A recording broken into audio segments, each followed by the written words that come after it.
రాజకీయాల్లో నోటి దూల పనికిరాదు. విమర్శలు పద్ధతిగా ఉండాలి, సైద్ధాంతికంగా ఉండాలి, విధానపరమైన విమర్శలు ఉండాలి, పాలకులు ప్రభుత్వాల నిర్ణయాల మీద విమర్శలు ఉండాలి తప్ప వ్యక్తిగత విమర్శలు ఉండకూడదు.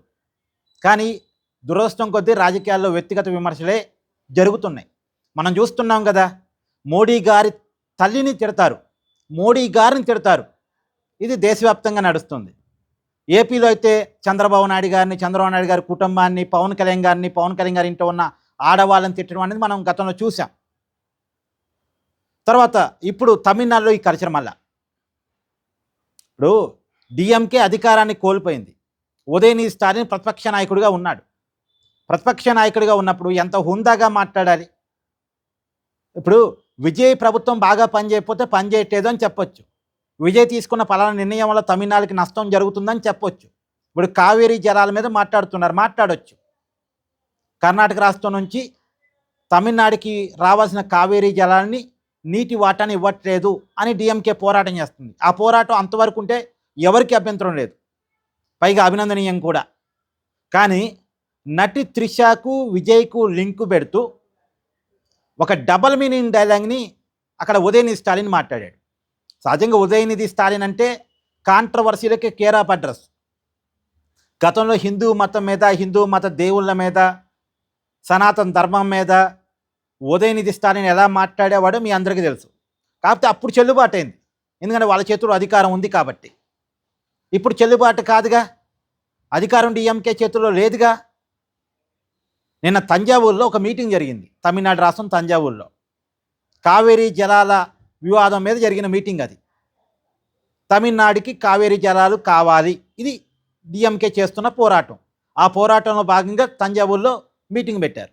ఇప్పుడు అక్కడ సబ్జెక్ట్ మాట్లాడారు, కానీ అక్కడ కార్యకర్తలేమో త్రిష అని నినాదాలు చేశారు. ఈ స్టాలిన్ ఏమో త్రిష పేరు ఎత్తకుండా, త్రిష పేరు చెప్పలేదు, త్రిష పేరు ఎత్తకుండా విజయ్కి త్రిషకి లింక్ పెడుతూ అభ్యంతరకరమైన పదజాలంతో మాట్లాడారు. దాని మీద తంజావూరులో కేసు నమోదైంది. ఈరోజు ఉదయనిధి స్టాలిన్ అరెస్ట్ చేశారు. అరెస్ట్ చేస్తున్న క్రమంలో డిఎంకే కార్యకర్తలు అడ్డుకునే ప్రయత్నం చేశారు. అంతకంటే ముందు ఉదయనిధి స్టాలిన్ ఇంటి ముందు టీవీకే పార్టీ కార్యకర్తలు ఆందోళన చేశారు. వాళ్ళకి డిఎంకే పార్టీ కార్యకర్తల మధ్య గొడవ జరిగింది. ఇప్పుడు తమిళనాడు వ్యాప్తంగా డిఎంకే కార్యకర్తలు, టీవీకే పార్టీ కార్యకర్తలు రోడ్డు మీదకి వచ్చి కొట్టుకునే పరిస్థితులు ఉన్నాయి. ఇది నిజానికి ఒక దురదృష్టకరం. తమిళనాడు వ్యాప్తంగా హై అలర్ట్ ప్రకటించారు. ఇరు పార్టీల కార్యకర్తలు కొట్టుకునే అవకాశాలు ఉన్నాయని రాష్ట్ర వ్యాప్తంగా హై అలర్ట్. ఉదయనిధి స్టాలిన్ అయితే అరెస్ట్ చేశారు. But DMK legal team Tamil Nadu హైకోర్టును అప్రోచ్ అయింది, అరెస్టు కాకుండా ముందస్తు బెయిల్ కావాలనేది, అరెస్టు కాకుండా రక్షణ కావాలని. కోర్టు ఈ కేసును ఇమీడియట్గా స్వీకరించింది. తీర్పు చెప్పేంత వరకు ఎలాంటి చర్యలు తీసుకోవద్దని పోలీసులకు ఆదేశాలు జారీ చేసింది. కానీ అప్పటికే పోలీసులు అయితే అరెస్ట్ చేశారు. మరి ఏం జరిగిద్ది అనేటువంటి చూడాలి. కానీ సరే, అరెస్టు జరిగిద్దా జరగదా, ఉదయనిధి స్టాలిన్ జైల్లో పెడతారా పెట్టరా, ఇది మన పాయింట్ కాదు. మన పాయింట్ అలా రాజకీయాల్లో వ్యక్తిగత విమర్శలు ఏంది. అసలు త్రిషకు విజయ్కు ఉన్న సంబంధం మీద డిఎంకేకి ఏంటి అవసరం? ఆ మాటకు వస్తే స్టాలిన్ ఏమన్నా పతిత? స్టాలిన్ మీద కూడా చాలా ఆరోపణలు ఉన్నాయి. కానీ అవన్నీ కాదు కదా రాజకీయాల్లో. ఇప్పుడు విజయ్కి త్రిషకి ఫ్రెండ్షిప్ ఉండొచ్చు, ప్రేమ ఉండొచ్చు, ఇంకేదో ఉండొచ్చు, అది కాదు కదా సబ్జెక్టు. విజయ్ తీసుకున్న నిర్ణయం ఏమన్నా బాగలేదా? విజయ్ ప్రభుత్వాన్ని నడపలేకపోతున్నాడా? విజయ్ తీసుకున్న నిర్ణయాల వల్ల రాష్ట్ర ప్రజలకు ఏమైనా ఇబ్బంది ఉందా? విజయ్ ఇచ్చిన హామీలు ఏమన్నా నెరవేర్చట్లేదా? ఈ పాయింట్ మీద మాట్లాడాలి. కానీ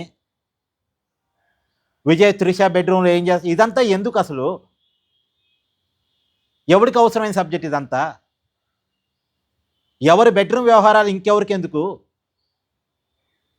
సో ఒక మహిళని అవమానించటం, అభ్యంతరకరంగా మాట్లాడటం అనేటువంటిది తప్పు.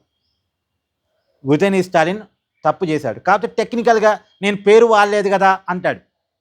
అతని పేరు వాడలేదు, కానీ వాళ్ళ పార్టీ కార్యకర్తలు త్రిష నినాదాలు చేస్తూనే ఉన్నారు. అంటే ఇదంతా తప్పించుకోవడానికి మనకు వచ్చేదేమో తప్ప, కానీ అతను త్రిషను ఉద్దేశించే మాట్లాడాడు అన్నది ఆ వీడియో చూస్తే ఎవరికైనా అర్థమైంది. సో పెద్ద పెద్ద నాయకులు కూడా ఇలా తప్పులు చేయడం బాగాలేదండి. ఇప్పుడు ఏదో సోషల్ మీడియా వాళ్ళు నోటుకొచ్చినట్టు మాట్లాడుతున్నారంటే అది వేరు. కానీ ఒక స్థాయిలో పనిచేసిన వాళ్ళు కూడా డిప్యూటీ సీఎంగా పనిచేసి ప్రతిపక్ష నాయకుడిగా ఉన్నటువంటి వ్యక్తులు కూడా ఇలా మాట్లాడటం అంటే కరెక్ట్ కాదు. అంటే నేటి యువతరానికి వీళ్ళంతా ఏం నేర్పుతున్నారు, ఎలాంటి రాజకీయాలు నేర్పుతున్నారు? అది